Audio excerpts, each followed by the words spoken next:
just walking back from PJ's and walking behind a couple and Aboriginal woman, and she's saying, every time I leave my house, I end up in the watch house. I'm thinking, what? That's a good look. No idea what the implications of that are, but that doesn't look good.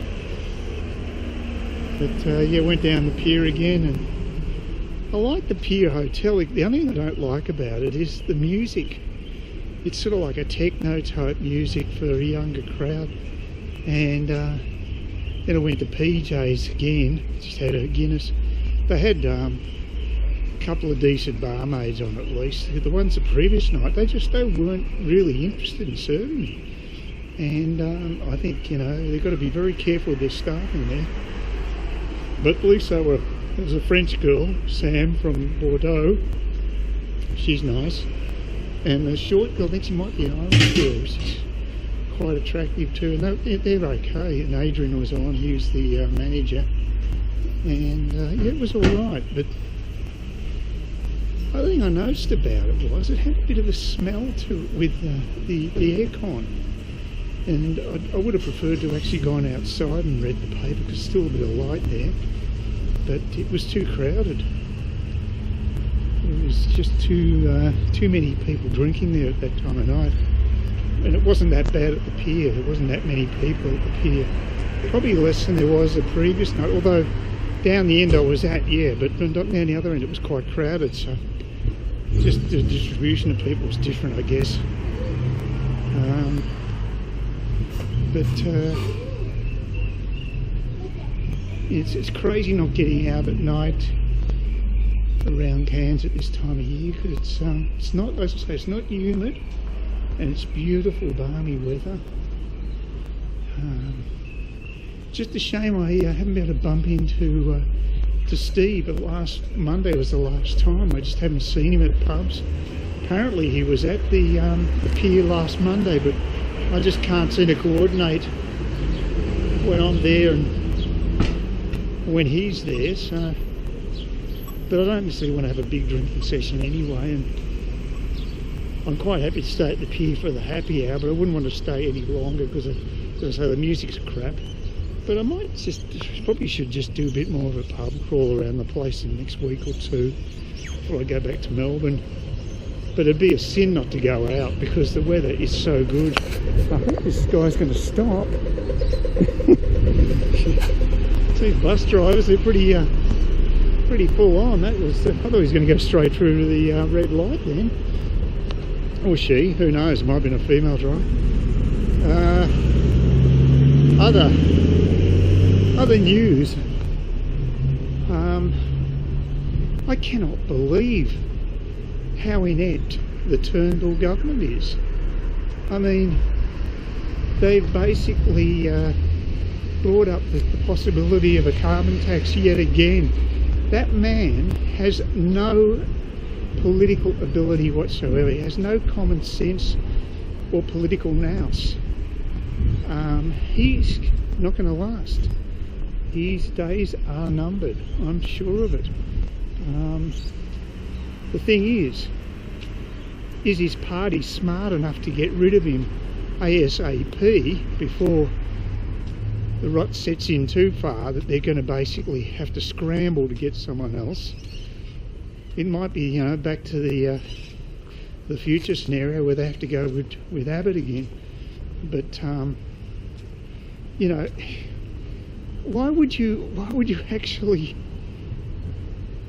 allow an issue which was supposed to be a non-issue about the carbon tax to come up again? I mean, people just cannot trust that guy, and I just find it staggering. And there is absolutely no doubt in my mind that there is going to be a Trump slide in Australia, and that the likes of One Nation are going to be the beneficiary of that. I am convinced that this seat here will probably go to One Nation up in North Queensland. The regional seats could go. I would say that probably the smartest scenario for a Conservative Party would be to basically write off the Liberals right now, because I think they're pretty well beyond repair. They're pretty corrupt. Look at the pre-selections in New South Wales. They allow lobbyists to actually vote in pre-selections. It's just ridiculous, and they're picking the wrong candidates. The quality of the candidates, as we all know, is crap. They're not picking the right people. We want quality people to stand as candidates, not the garbage they're putting forward. It's one of the reasons that they're on the nose. And they need to do some internal reform. But what I see is it's an opportunity for, say, the National Party, if they had the balls and foresight, to actually take that Conservative baton from the Liberals and build an urban base. Because I think the Liberals are highly vulnerable right now, and if the Nationals were smart enough, opportunist enough, Machiavellian enough, they could really fill that niche. Because at the moment it's just going to be one nation. There doesn't seem to be any alternatives, which is ridiculous in this country. I don't know where the Conservative parties are. Cory Bernardi in South Australia supposedly toying with the idea of setting up his own party, but doesn't do anything. I mean, Cory, for God's sake, the clock is ticking. You need to pull your finger out and actually do something. Because really, this country is not travelling too well. The latest economic figures show that we've gone backwards in the last quarter, and that's not good. Confidence is not great here. It's not when you've got lunatic states like South Australia and Victoria who are demonising coal, which is the cheapest source of energy that we have in this country. They're totally demonising it because they're basically green zealots. They're not Labor Party anymore. Labor Party was looking after the working man, trying to keep the cost of living down for the working person. They're not like that anymore. They're more a yuppie, green, trendy party that have lost total touch with their roots. It's just bizarre. It's a beautiful night here. Well, they can't stuff that up at least. But there is a revolution happening politically. People have had a gutful of being told what they should be doing, what they should be thinking, how they should be living. Fed up with academics and the press telling us what we should be doing, how we should act. I don't like being called a racist, because I don't necessarily agree with the immigration numbers we have now.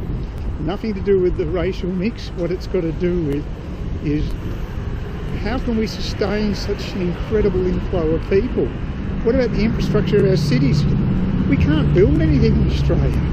We can't even provide the right infrastructure. It's insane. I'm so frustrated.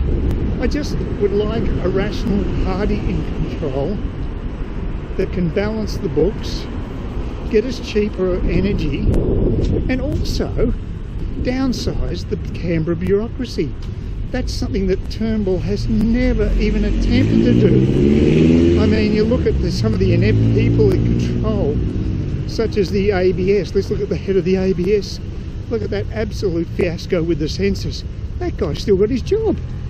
Private industry, he would be cactus right now. He would be RIP.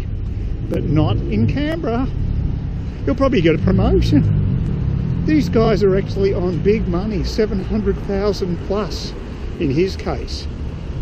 Australia Post head, again, millions, making absolute millions a year for providing a terrible service. It's actually gone downhill. It takes 10 days for a letter to get from Melbourne to Cairns.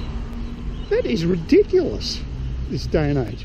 I mean, it's getting back to Pony Express times. It's absurd.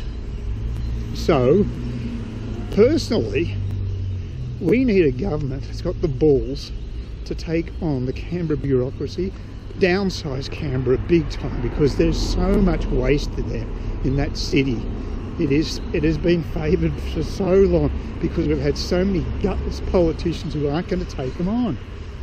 Got to take on the bureaucracy. It has got to be the #1 priority. But Turnbull, he would rather just increase taxes. He won't reduce costs. He just wants to increase taxes. He is hopeless, and he's got to go, and he will go. But it's a matter of when, sooner rather than later, for everyone's sake.